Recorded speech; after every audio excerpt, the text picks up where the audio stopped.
Hey you smugglings, what is happening? This is going to be my first thoughts on my first playthrough of the original Resident Evil from 1996, which I recently played on stream for a lot of you lovely viewers, and I had a great time doing it.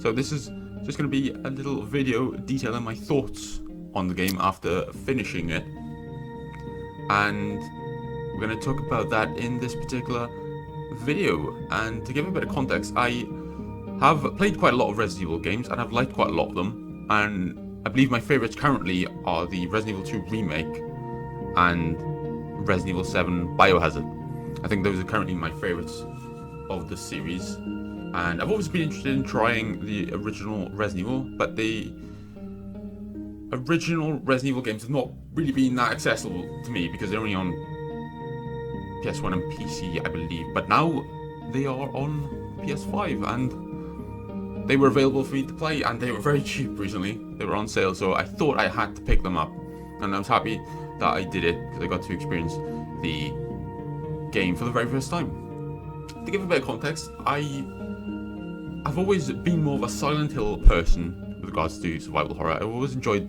the psychological horror of that series a lot, and those games are so important to me, and nothing can really trounce the impact that those games had on me. So those will always be held very high in my mind, quite honestly, due to the impact they had on me and due to how much I enjoy the atmosphere, the horror, the stories, the characters and the gameplay of those games. But nevertheless, I was still interested in trying the original Resident Evil games, and I did that recently, and I'm going to detail my thoughts on the very first game, and I'm planning on doing that for the trilogy. So once I finish Resident Evil 2 and 3, I plan on detailing my thoughts in videos for those games as well, so stay tuned for that, smugglings. So let's start with Resident Evil 1996. The game begins with a series of grisly murders happening in the Arklay Mountains, this fictional mountain range in America. And there was a team sent in to investigate the series of cannibalistic murders. There was no communication from them, so another team was sent in, which consisted of Chris Redfield, Jill Valentine, Rebecca Chambers, Albert Wesker, and a lot of other faces that you barely see in the game because they're not important characters.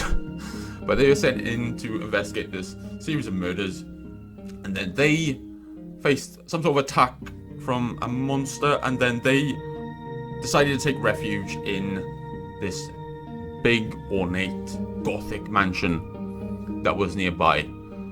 And essentially the whole game is set within that mansion, obviously. Everyone knows that, but Smoggy, of course.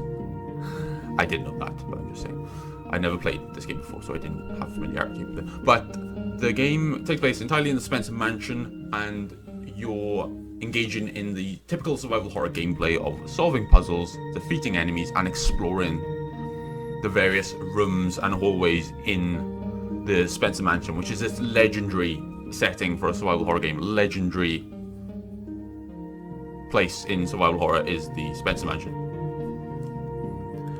So, I think I want to start off with the negatives for this game first. And this is not going to be a typically detailed review. I'm getting into the swing of doing these proper video reviews again, so I just want to casually get my thoughts out there for this game, and hopefully we'll have a lot more to come with that.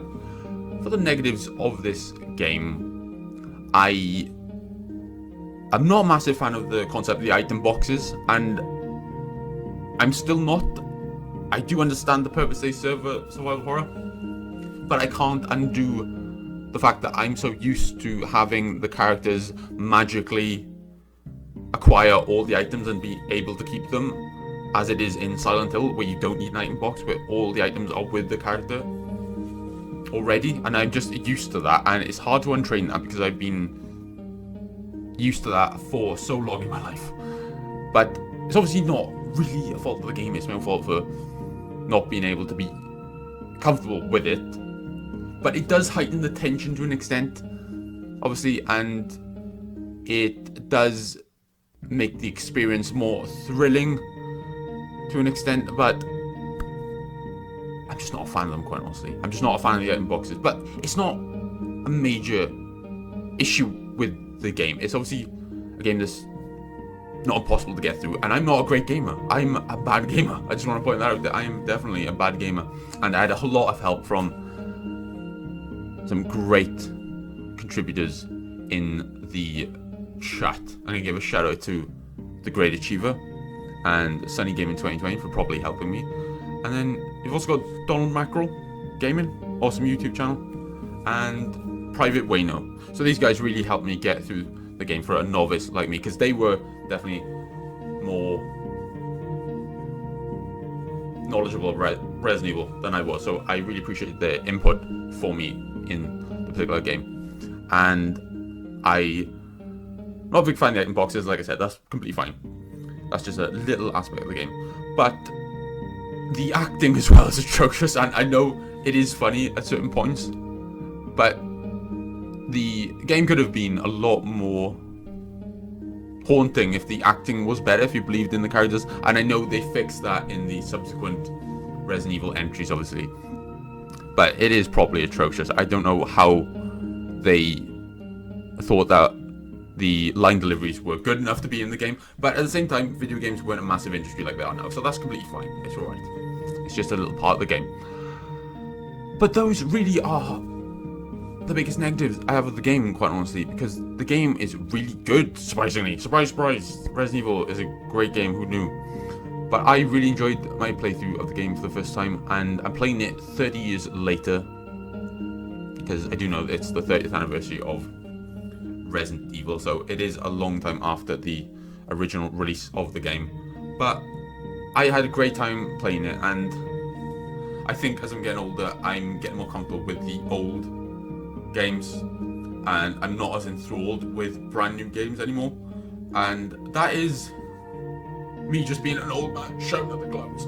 But I just love the old school style of these games. I really do like the old school style of the classic survival horror games on the PS1 and PS2 as well. And I really did enjoy the gameplay of this game. The music is amazing. Obviously the save room music is legendary as well. The save room music is very good in this game, and the characters are quite fun. I'm a big fan of Jill Valentine. I've always been a big fan of Jill Valentine. Who isn't? She is lovely. So how can you not be a big fan of Jill Valentine? And I played as her in this particular playthrough, it's important to note. And I enjoyed exploring the Spencer Mansion. It's a very well designed game as well. The different hallways and rooms are very interesting to inspect and explore, and the notes are very good, actually very well written, the notes and documentation in this game, and I enjoyed doing it, and I loved doing that. And the atmosphere is very good in this game. It's not something that really holds a candle to Silent Hill in my opinion, but I did really enjoy the feeling of dread you sometimes get in this game. And one of my other favourite characters is Barry Burton. The way he sort of appears in the game at certain points to be a Deus Ex Machina, so to speak. He is someone that solves an impossible problem when you really need him most.